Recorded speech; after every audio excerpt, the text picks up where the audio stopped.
যিনি বিশ্বনবী, দয়ার নবী, মায়ের নবী, তিনি কুল কায়নাতের একবারে সৃষ্টির সেরা। হাদিসের মধ্যে আছে সৃষ্টির সেরা হচ্ছে তিনি, যে দয়ার নবী, মায়ের নবীর পরে আর কোন নবী আসবে না।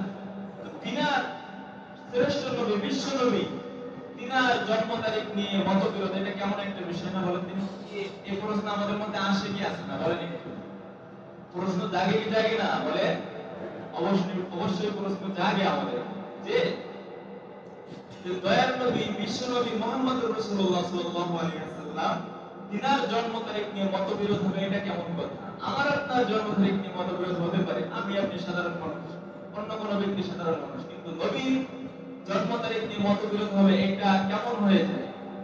তাহলে আমার আপনার এই যে একটা মতবিরোধ, দ্বিমত, এই দ্বিমত এবং মতবিরোধ থেকে, মতানৈক্য থেকে আমার আপনার পরিষ্কার ভাবে একটা বিষয় বুঝে আছে, সেটা হচ্ছে কি, আল্লাহর নবী সাল্লাল্লাহু আলাইহি ওয়াসাল্লামের জামানাতে এই জন্মদিন পালন করা, মৃত্যুবার্ষিকী উদযাপন করা, এইটার কোনো নিয়ম কানুন প্রথা কোনো কিছু ছিল না।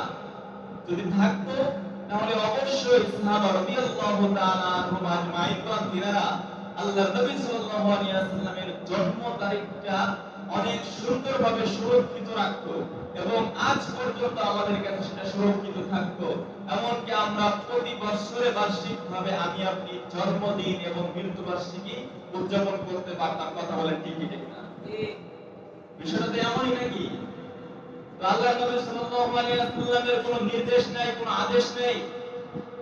কোন হাদিসের মধ্যে খয়রুল কুরুনের যে তিনটা জামানা আছে, সাহাবা রাদিয়াল্লাহু তাআলা আনহুম আজমাইনদের জামানা, তাবেঈনদের জামানা, তাবেঈনদের যে জামানা আছে, সবথেকে স্বর্গের তিন যুগ যাকে বলা হয়, এই স্বর্গের তিন যুগের মধ্যে কেউ এই কথার প্রমাণ করাইতে পারবে না, আজও পর্যন্ত পারে নাই, যে আল্লাহর নবী সাল্লাল্লাহু আলাইহি ওয়াসাল্লামের জীবন দশায় অথবা সাহাবাদের জামানায় অথবা তাবেঈনদের জামানায় অথবা তাবেঈনদের জামানায়, এই তিনটা জামানায় কখনো কোন অবস্থাতে জন্মদিন পালন অথবা মৃত্যুবার্ষিকী উদযাপন করা হয়েছে, এইটার প্রমাণ আজ পর্যন্ত কেউ, কোন আলেম পৃথিবীতে কেউ এখনো পর্যন্ত করতে পারেন নাই।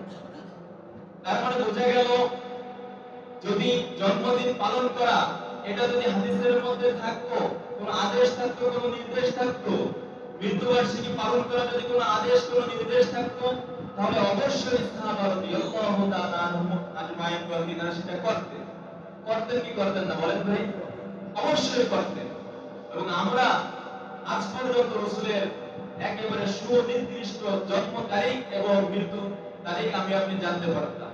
এটার কোনো নিয়ম নীতি তিনারা গুরুত্ব দিতেন না, এটা করা লাগে না, এটা ছিল না, কোনো আমলে ছিল না।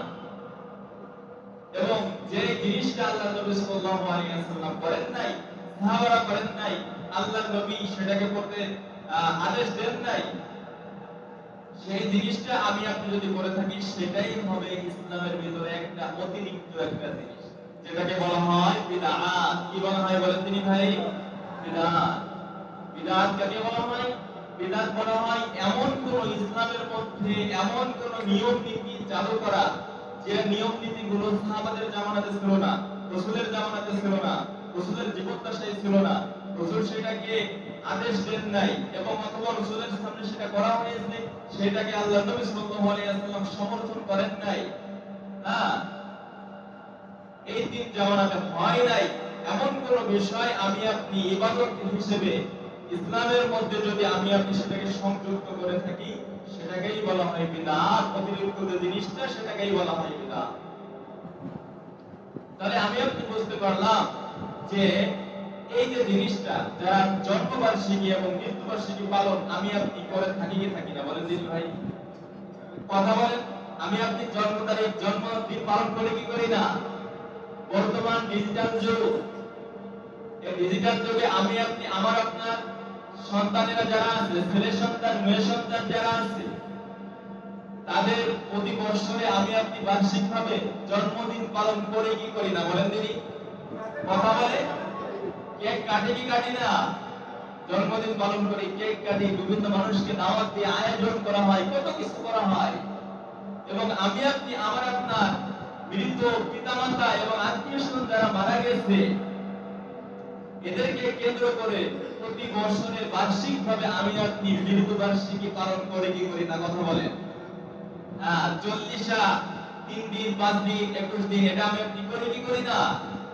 অবশ্যই করি। তাহলে আমি আপনি এই যে আজকে আল্লাহর নবী সাল্লাল্লাহু আলাইহি ওয়াসাল্লামের যে জন্মদিন, জন্মবার্ষিকী এবং মৃত্যুবার্ষিকী যেটা আছে বারোই রবিউল আউয়ালে, হ্যাঁ আমরা সব বাদ দিলাম, ধরে নিলাম যে আল্লাহর নবী সাল্লাল্লাহু আলাইহি ওয়াসাল্লাম 12 তারিখেই জন্মগ্রহণ করেছেন এবং 12 তারিখেই দুনিয়া থেকে বিদায় নিয়ে চলে গেছেন, ইন্তেকাল করেছেন। তাহলে এখানে আমার আপনার একটা বিষয় বোঝার আছে যে মনে করেন আমার একটা ছেলে সন্তান বা মেয়ে সন্তান, আমার একটা সন্তান আজকে জন্ম হয়েছে এবং আরেকটা সন্তান অথবা ওই সন্তানটাই ওই দিনকেই যেদিনকে জন্ম হয়েছে সেদিনকেই ইন্তেকাল করেছে, মৃত্যুবরণ করেছে। তাহলে আমি আপনি এই জন্মগ্রহণ করার কারণে আনন্দ উৎসব করব নাকি যে মৃত্যুবরণ করেছে তার জন্য আমি আপনাকে শোকাহত হব? বলেন তিনি, নাকি দুঃখিত হব? বলেন, দুঃখিত হওয়ার কথা না। তাহলে আমাদের মুসলিম সমাজের মধ্যে এক শ্রেণীর ভাইয়েরা আছে, তারা আল্লাহর নবী সাল্লাল্লাহু আলাইহি ওয়াসাল্লামের এই জন্ম তারিখ এবং মৃত্যুবার্ষিকীকে কেন্দ্র করে তারা ঈদে মিলাদুন নবী নাম দিয়ে ইসলামের মধ্যে অতিরিক্ত একটা ঈদ যুক্ত করে তারা 12 রবিউল আউয়ালে ঈদে মিলাদুন নবী পালন করতেছে এবং এই 12 তারিখে তারা বিভিন্ন জায়গাতে বিভিন্ন শহরে কেন্দ্র করে তারা মিছিল বের করতেছে, বিভিন্ন অনুষ্ঠান করতেছে, ঈদে মিলাদুন নবী উদযাপন করতেছে।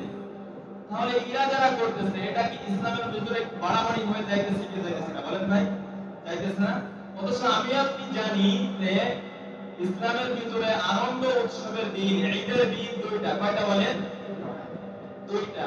পরিষ্কার ভাবে আল্লাহর নবী আল্লাহ পাক রব্বুল আলামিন কোরআনের ভিতরে আমাদেরকে জানিয়ে দিয়েছেন, قد أفلح من تزكى وذكر اسم ربه فصلى قد أفلح من تزكى وذكر اسم ربه فصلى। যে ব্যক্তি তারা তাদের ইবাদত বندگির মাধ্যমে নিজের নফসকে পবিত্রিত করেছে, وذكر اسم ربه فصلى এবং আল্লাহর স্মরণে 2 রাকাত নামাজ পড়েছে, এটার দ্বারা বোঝা যাচ্ছে ঈদুল ফিতরের নামাজ, রমজানের ঈদের যে নামাজ সেটাকে বোঝায় মুফাসসিরিন কিরামদের মতে।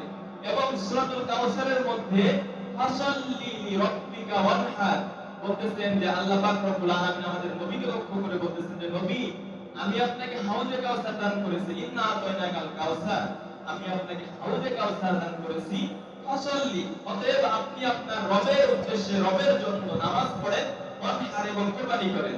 তাহলে আয়াতের মধ্যে শুধুমাত্র 2টা ঈদের কথা আছে এবং হাদিসের মধ্যে আমি আপনি তাকাই আল্লাহর নবী সাল্লাল্লাহু আলাইহি ওয়াসাল্লাম বলতেছেন লিকুল্লি কওমিন ঈদান ওয়া হাযা ঈদুনা, প্রত্যেকটা জাতির জন্য প্রত্যেকটা সম্প্রদায়ের জন্য আনন্দ উৎসবের দিন আছে, ওয়া হাযা ঈদুনা এবং আমাদের জন্য আনন্দ উৎসবের দিন 2টা। কয়টা বলে?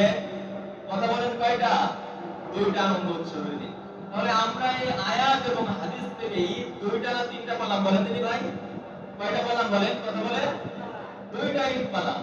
তাহলে আমাদের যে সমস্ত ভাইয়েরা ঈদে মিলাদুন নবী নাম দিয়ে 12 রবিউল আউয়ালে, রবিউল আউয়াল মাসের 12 তারিখে তারা যারা ঈদে মিলাদুন নবী উদযাপন করতেছে, আনন্দ উৎসব করতেছে রাসূলের আগমনের জন্য, তাহলে আবার ওই দিনে রাসূল বিদায় নিয়ে চলে গেছে। হ্যাঁ, তাহলে রাসূল যে বিদায় নিয়ে চলে গেছে, দরকার ছিল আগমনের থেকে বিদায়ের ব্যথাটা বেশি না কম? বলেন তিনি, বিদায়ের ব্যথাটা বেশি না? যে আল্লাহর নবীকে আর পাবো না, আর দেখতে পাবো না। তো উচিত ছিল ওই দিনে তারা শোকাহত হওয়া, ব্যথায় ব্যথিত হওয়া, দুঃখিত হওয়া, আল্লাহর নবী সাল্লাল্লাহু আলাইহি ওয়াসাল্লামের তিনার জন্য কিছু দোয়া দরুদ করা, ইস্তেগফার করা, আল্লাহর কাছে কান্নাকাটি করা। অথচ আমরা কি করতেছি? ওই দিনে আমি আপনি আনন্দ উৎসব করতেছি, আবার ইসলামের ভিতরে একটা অতিরিক্ত ঈদ যুক্ত করতেছি, ঈদে মিলাদুন নবী। এইটা কোরআন হাদিসের একেবারে বহিরাগত একটা বিষয়। কোরআন এবং হাদিসে এইটার প্রমাণ, এইটার আমল সাহাবাদের জামানাতে, রাসূলের জামানাতে, তাবেঈনদের জামানাতে, তাবেঈনদের জামানাতে কোথাও কোনো আমল পাওয়া যায় না। এটা ইসলামের ভিতরে অতিরিক্ত একটা জিনিস, এইটা আমার আপনার করা যাবে না, উদযাপন করা যাবে না।